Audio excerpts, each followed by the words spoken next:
हरे कृष्णा। जगत गुरु शिल प्रभुपाद महाराज की जय। नमो ओम विष्णुपादाय कृष्ण पृष्ठाय भूतले श्रीमते भक्ति वेदांत स्वामिनिति नामिने। नमस्ते सारस्वती देवे गौरवाणी प्रचारणे निर्विशेष शून्यवादी पाश्चात्य देश तारणे। जय श्री कृष्ण चैतन्य प्रभु नित्यानंद श्री अद्वैत गदाधर शिवासादि गौर भक्तवृंद। हरे कृष्ण कृष्ण कृष्ण हरे हरे, हरे राम राम राम हरे हरे। हरे कृष्ण कृष्ण कृष्ण हरे हरे, हरे राम राम राम हरे हरे। हरे कृष्ण कृष्ण कृष्ण हरे हरे, हरे राम राम राम हरे हरे। जगत गुरु शिल प्रभुपाद महाराज की जय। परम पूज्य लोकनाथ स्वामी महाराज की जय। निताय गौर प्रेमानंदे हरि हरि बोल। ओम नमो भगवते वासुदेवाय, ओम नमो भगवते वासुदेवाय, ओम नमो भगवते वासुदेवाय। आज हम लोग चैतन्य चरितामृत के ऊपर चर्चा करेंगे। भगवान श्री कृष्ण ने 16,108 रानियों के साथ विवाह किया था और जो गोपियाँ थी उनके साथ रास करने के टाइम प्रत्येक गोपी के साथ कैसा अलग अलग रूप में उन्होंने नृत्य किया था, उसके बारे में आज चर्चा करेंगे।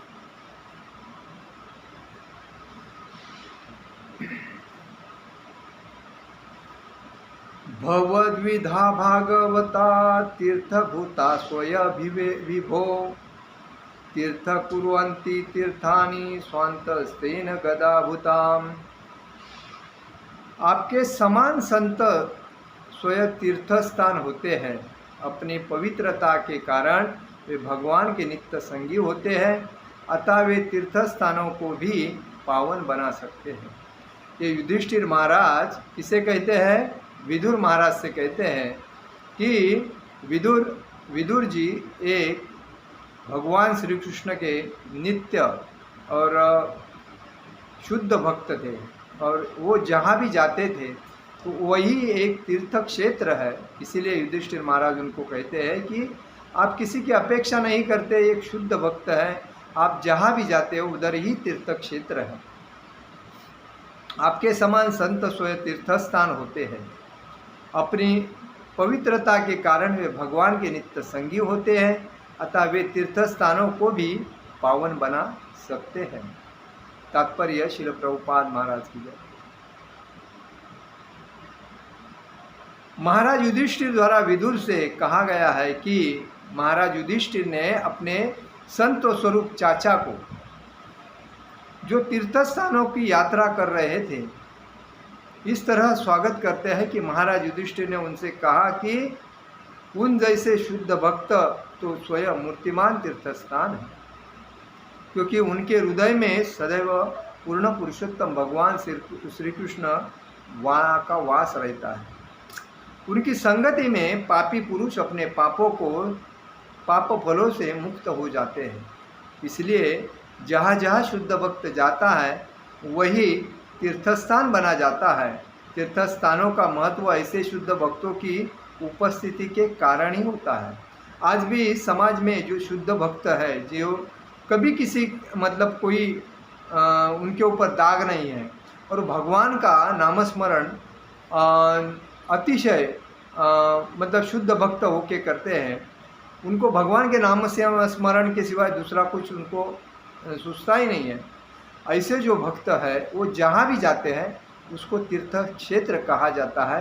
ये युधिष्ठिर महाराज ने विदुर महाराज से कह के सिद्ध कर दिया है और इसीलिए हमें शुद्ध भक्त बनकर हम भी कैसे तीर्थ क्षेत्र के जैसे समाज में रहे, ऐसा होना चाहिए। आज जो सन्यासी महाराज जो होते हैं वो तीर्थ क्षेत्र जैसे होते हैं, उनको कभी दाग नहीं लगता है और वो कोई चीज़ की अपेक्षा नहीं करते। वो भगवान श्री कृष्ण की पूर्णतः प्रचार प्रक्रिया, संकीर्तन प्रक्रिया इसमें लगे रहते। भक्ति का प्रचार कैसे आगे बढ़े और जहाँ भी जाते उनका आदर भाव से सत्कार होता है और इसीलिए उनको भी तीर्थ क्षेत्र जैसा माना जाना जरूरी है।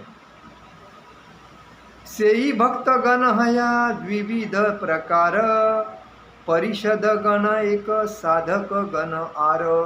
म्हणजे ऐसे शुद्ध भक्त दो प्रकार के होते हैं, निजी संगी पारिषद तथा नवदीक्षित भक्त म्हणजे साधक गण।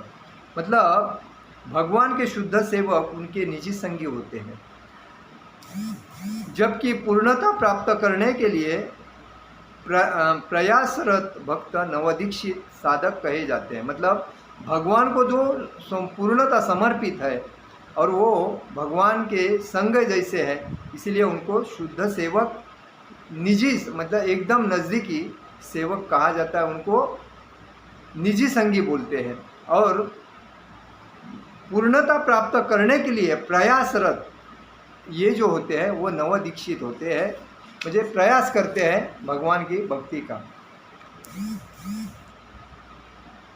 भगवान के ऐश्वर्य के प्रति आकृष्ट रहते हैं और कुछ भगवान के माधुर्य प्रेम के प्रति आकृष्ट रहते हैं। पहले प्रकार के भक्त वैकुंठ लोक में ऐश्वर्य युक्त भक्ति करते हैं, जबकि दूसरे प्रकार के भक्तों को वृंदावन में स्थान दिया जाता है, जहाँ वे श्री कृष्ण की प्रत्यक्ष सेवा कर सके। यहाँ कहा गया है देखो कि पहले प्रकार के जो भक्त है वह शुद्ध भक्त होते हैं और वो वैकुंठ का लोक में ऐश्वर्य युक्त स्थान करते हैं, भक्ति प्राप्त करते हैं, जबकि दूसरे प्रकार के जो भक्त है वो वृंदावन में भगवान श्री कृष्ण की प्रत्यक्ष सेवा में रहते हैं।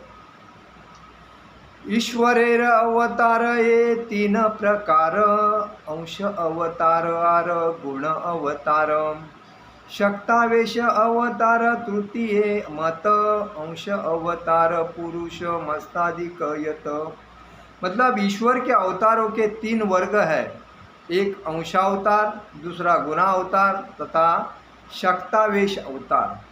पुरुष तथा मत्स्य अवतार अंशावतारों के उदाहरण हैं। भगवान पुरुष रूप में प्रकट होके संसार में व्यक्ति ने कैसा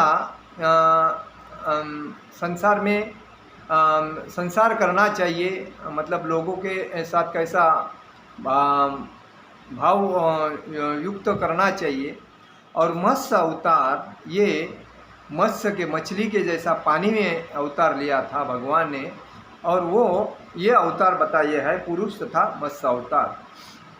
ब्रह्मा विष्णु शिव तीन गुणावतारे गणी, शक्तावेश सनकादि पृथु व्यास मुनि। ब्रह्मा विष्णु तथा शिव गुणावतार में है, शक्तावेश अवतार है कुमार गण राजा पृथु तथा महामुनि व्यास जिन्होंने वेदों का संकलन किया है, ये अवतार है। दुई रूपे भय भगवानेर प्रकाश, एकत प्रकाश हय आरेत विलास। मुझे भगवान अपने आप को दो रूपों में प्रकट करते हैं, प्रकाश तथा विलास। इसमें क्या बताया गया है कि भगवान अपने व्यक्तिगत साकार रूपों को दो मुख्य वर्गों में प्रकट करते हैं। प्रकाश रूप भगवान का कृष्ण द्वारा अपनी लीलाओं के लिए प्रकट किए जाते हैं। प्रकाश रूप क्या है भगवान का, जो लीलाओं के लिए प्रकट होते हैं, इसके लिए उसे प्रकाश रूप कहा गया है। इनके रूप उन्हीं के समान होते हैं। जब भगवान ने द्वारका में 16,000 रानियों के साथ विवाह किया तो उन्होंने 16,000 प्रकाश विस्तारों द्वारा ऐसा किया। इसी तरह रास नृत्य के समय प्रत्येक गोपी के निकट एक साथ नृत्य करने के लिए उन्होंने एक जैसे प्रकाश रूप में अपना विस्तार किया। भगवान ने 16,108 रानियों के साथ जब विवाह किया था, तभी उन्होंने अपना जो रूप है वो सेम टू सेम रूप 16,108 रानियों के साथ संसार किया और लोगों को बताया कि संसार में कैसा संसार करना है, कैसा अपना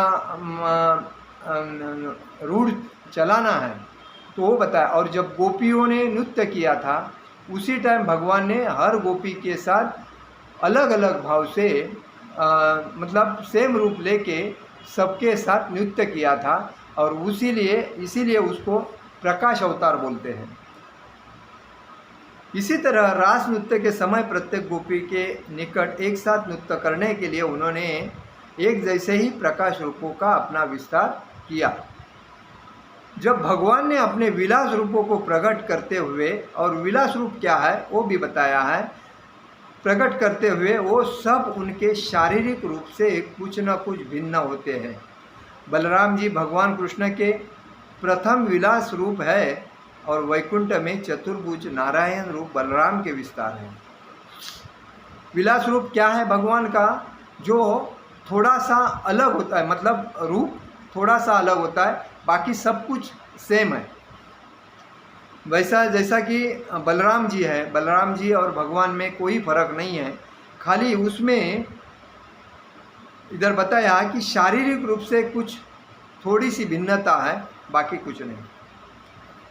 बलराम जी भगवान कृष्ण के प्रथम विलास रूप है, और वे वैकुंठ में चतुर्भुज नारायण रूप में बलराम के विस्तार है। श्री कृष्ण तथा बलराम के शरीर रूप में केवल इतना ही अंतर है कि उनके शरीर के रंग भिन्न है, बाकी कुछ अंतर नहीं है। इसी प्रकार वैकुंठ में भी श्री नारायण 4 हाथ चतुर्भुज है, जबकि कृष्ण के केवल 2 हाथ है।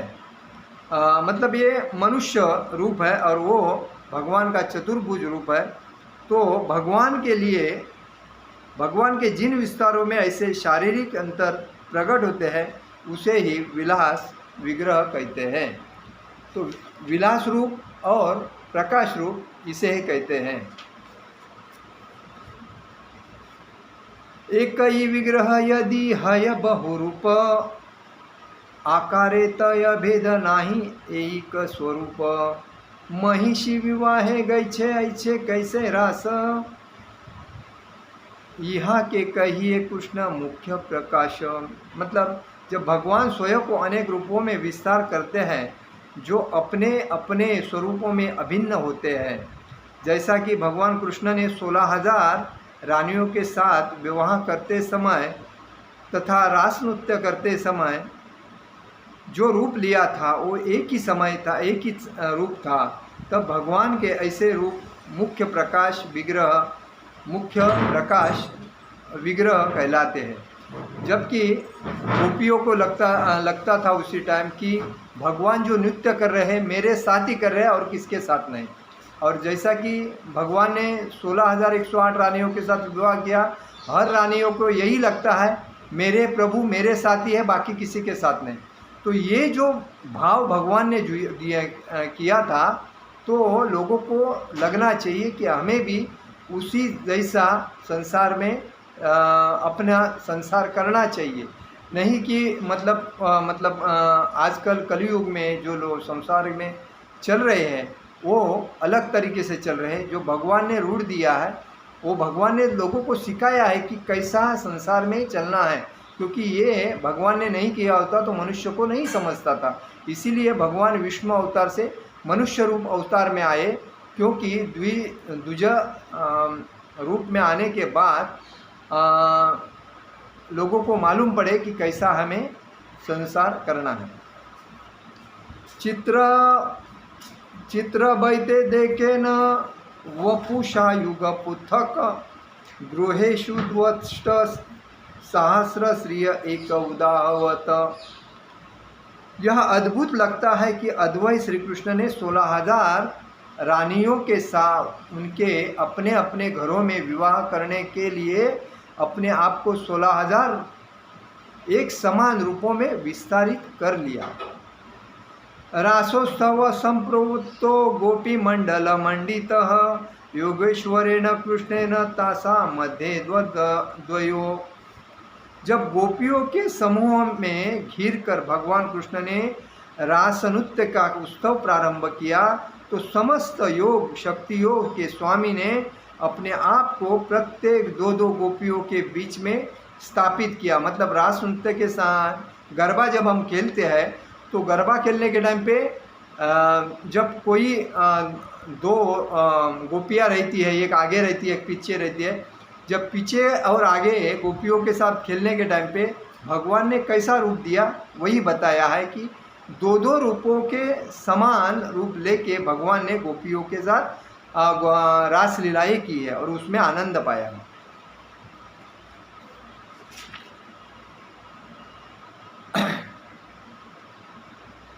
प्रविष्टेन गुहिताना कंठे स्वनिकट स्त्रियः यमने रद्रभास्तावदी मानशत संकुलम दिवो कसा ससाधारण मत्सो सुख्य भूतात्मनाम ततो दुदु भयो निदु नेपेतु पुष्पवृष्टय।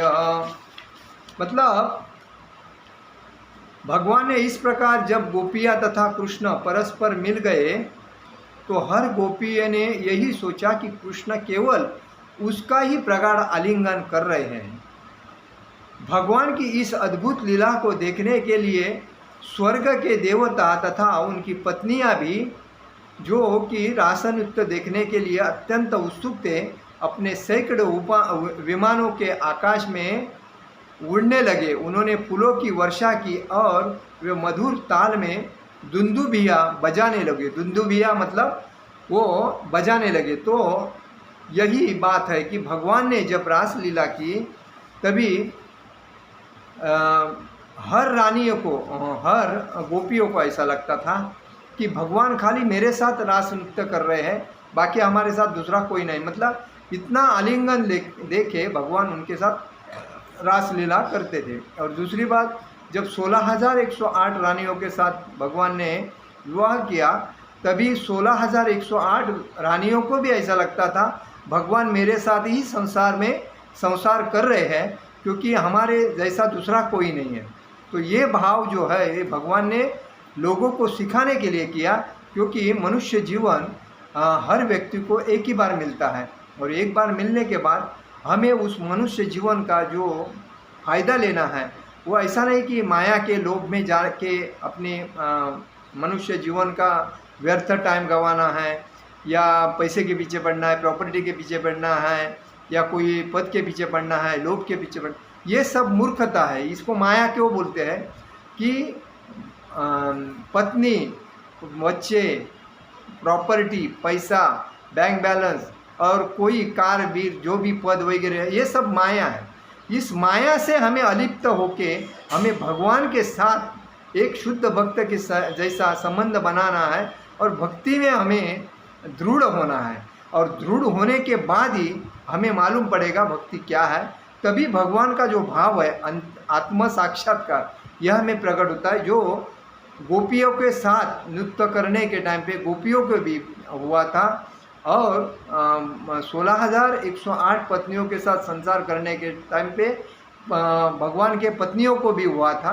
तो ये भाव हमें आने के लिए हमें इस कलयुग में एक पारदर्शक और शुद्ध भक्त बनने के लिए प्रयत्न करना चाहिए। यही आज के